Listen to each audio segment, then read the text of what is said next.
Well, good morning. Dr. Glenn here with another Monday Morning Motivation. So this morning I thought I would ask a very simple question, but it's a question that most people don't spend too much time thinking about, and that's, what does your spine do for you? You know, if I was asking what your nose did or what your hand does, people would have very clear answers for that, but it's always interesting what I hear back when I ask people what their spine does for them.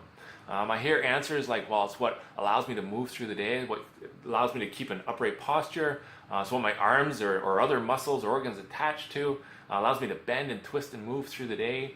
And you know, all those are great answers. It certainly does all of that for us, but the most important job of our spine is to protect the nervous system. It's very protective in function. You see, the nervous system is the most important system in the body. It controls every other system that we have, so it needs really good protection.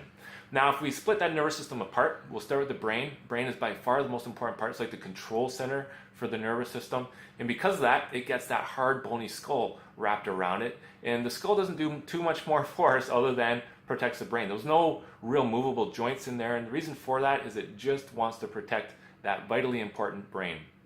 Now, as the brain comes down into the rest of the body, it turns into the spinal cord. And again, very, very important. So the body still wants to protect it, and it does that through the spine.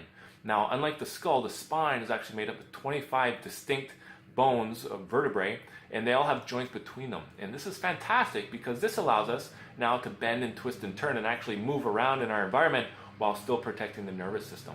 But here's the problem, is that as soon as we have joints, we can have injury. And with injury becomes degeneration, and we can have these insults and injuries to this very, very important structure in our body because it's protecting and directly tied to the nervous system.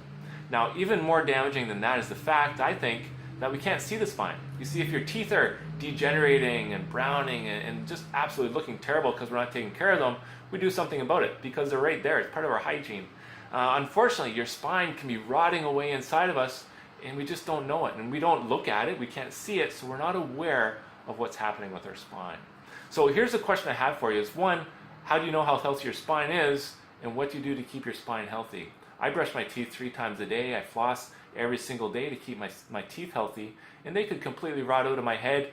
My dentist wouldn't be happy, but I could go get a pair of dentures and I'd be right back into things.